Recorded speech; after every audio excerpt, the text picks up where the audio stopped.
بسم اللہ الرحمن الرحیم۔ حضرت عیسیٰ علیہ السلام کی پیدائش سے تقریباً 100 سال پہلے بابل انتہائی ترقی یافتہ ملک تھا۔ اس میں عمالقہ کی قوم بستی تھی۔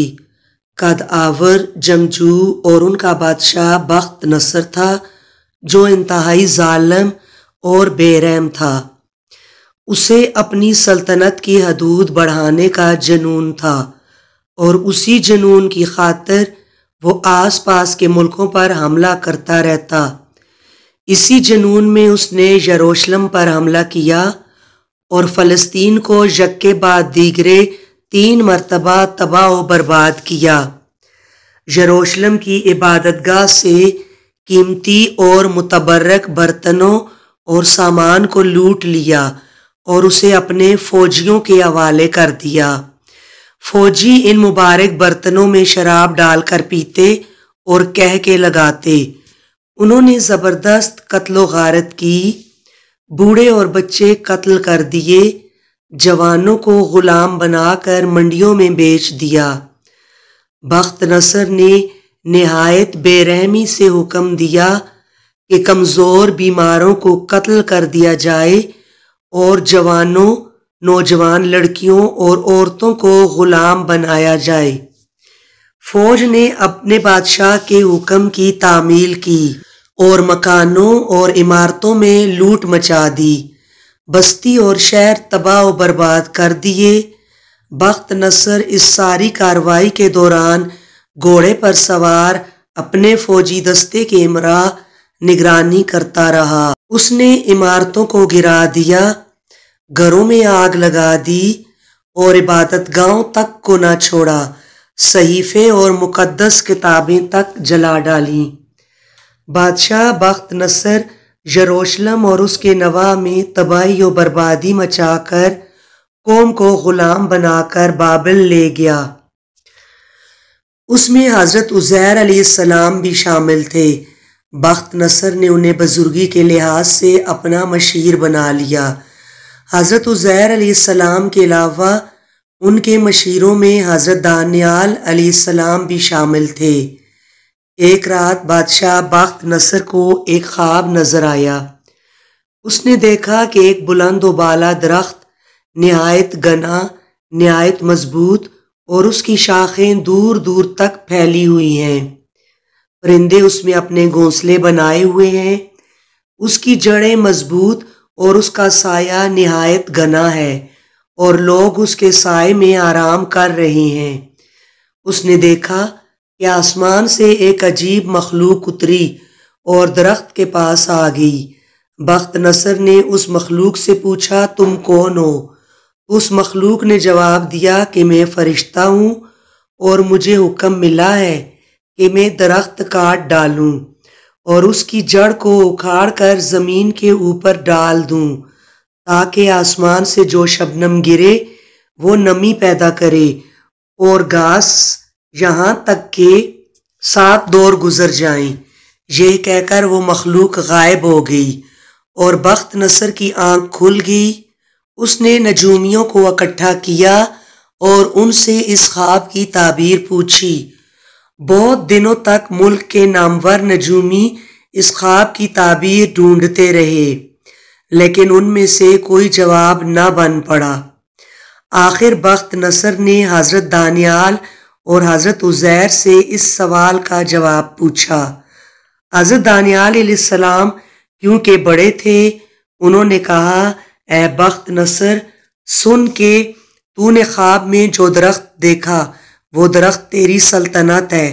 اللہ تعالیٰ کا فیصلہ ہے کہ تیری حکومت ختم کر دی جائے اور تجھ سے حکمرانی چھین لی جائے اور تجھے جنگل بدر کر دیا جائے گا اور گھاس کھائے گا، تیرے سر پر کوئی چھت نہ ہوگی، آسمان سے تجھ پر شبنم گرے گی اور تیرا کوئی ٹھکانہ نہ ہوگا اور یہ عذاب تجھ پر 7 سال تک قائم رہے گا اور پھر تجھ پر ظاہر ہوگا کہ تمام حکم اور بادشاہی اللہ ہی کے لیے ہے اور پھر تجھے یہ معلوم ہوگا کہ وہ شہنشاہوں کا شہنشاہ ہے، جسے چاہے حکومت دے اور جسے چاہے ذلت دے اور جب 7 سال گزر جائیں گے تو تجھ کو تیری حکومت واپس مل جائے گی۔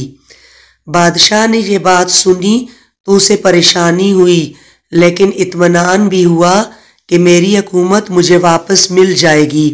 وہ کاروبار حکومت میں الجھ کر اس خواب کو بھول گیا۔ پھر ایک وقت ایسا آیا کہ بابل میں بخت نصر کی حکومت کا تختہ الٹ دیا گیا اور بخت نصر اپنی جان بچا کر جنگلوں کی طرف بھاگ گیا۔ وہ بابل سے دور مارا مارا پھرتا رہا، جنگلوں میں جنگلی پھل گھاس کھا کر اپنا گزارا کرتا رہا۔ اسی حال میں حضرت دانیال علیہ السلام کی پیشن گوئی کے مطابق 7 سال گزر گئے۔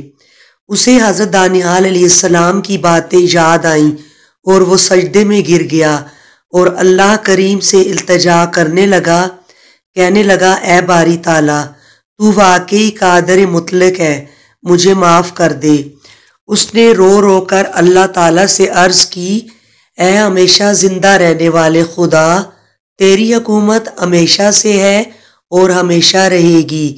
تیری حکومت لازوال ہے، تو جسے چاہے حکومت دے دے، جسے تو چاہے چھین لے، تو شہنشاہوں کا شہنشاہ ہے۔ میں ایک ناچیز بندہ ہوں، میں سمجھ چکا ہوں، مجھے معاف فرما اور مجھے رحمت کے سائے میں لے لے۔ وہ رو رو کر دعا مانگ رہا تھا۔ ادھر بخت نصر کے ملک بابل میں حالات سدھر چکے تھے اور اس کے وزراء، امراء اور دوسرے ارباب حکومت اسے ڈھونڈتے جنگل میں اس کے پاس پہنچے۔ بخت نصر نے جو ہی سجدے سے سر اٹھایا، اس نے اپنے وزراء کو اپنے سامنے پایا، بے اختیار بول اٹھا، رب العزت، تو بے شک زبردست ہے، تجھ سے بڑھ کر کوئی نہیں، تو سننے والا ہے، انصاف کرنے والا اور مغرور کا غرور مٹی میں ملا دینے والا ہے، تو رب العالمین ہے۔ اس کے درباری اسے اپنے امراء لے گئے۔ اس وقت نصر ایک مرتبہ پھر بابل کا شہنشاہ بن گیا۔ ایک واقعہ حضرت دانیال سے منسلک ہے کہ ایک دن حضرت دانیال علیہ السلام تبلیغ کرنے جا رہے تھے کہ جنگل میں ایک طرف سے آواز آئی کہ اے دانیال، اس طرف آؤ۔ جب آپ علیہ السلام اس طرف گئے تو دیکھا کہ جنگل میں ایک شاہی باغ ہے اور باغ میں شاہی محل ہے، اس میں بڑا عالیشان تخت ہے اور تخت پر ایک نوجوان بادشاہ پڑا ہے اور اس کے پاس تخت پر ایک موتیوں کا برتن بھرا ہوا ہے اور وہاں ایک تلوار بھی پڑی ہوئی تھی۔ تلوار پر قدرتی طور پر اس کا سارا واقعہ تحریر تھا کہ میں قوم عاد کا بادشاہ تھا۔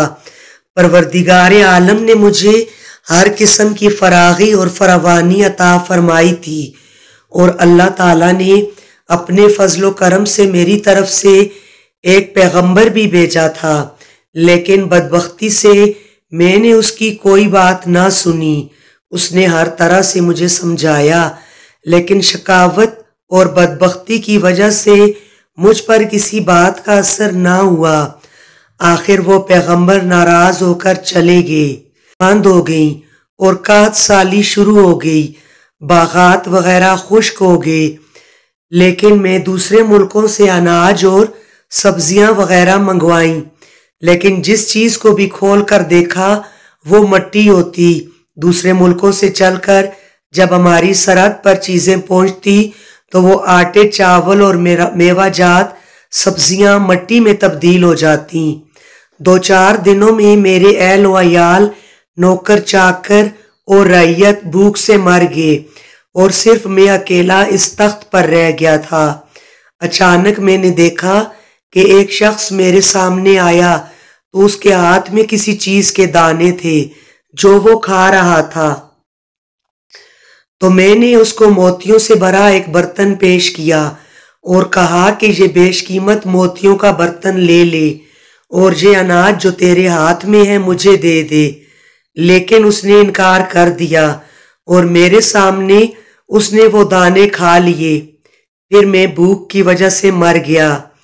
حضرت دانیال علیہ السلام کو پروردگار عالم جلا جلالہ نے یہ منظر دکھایا تاکہ آپ علیہ السلام لوگوں کے سامنے بات کریں۔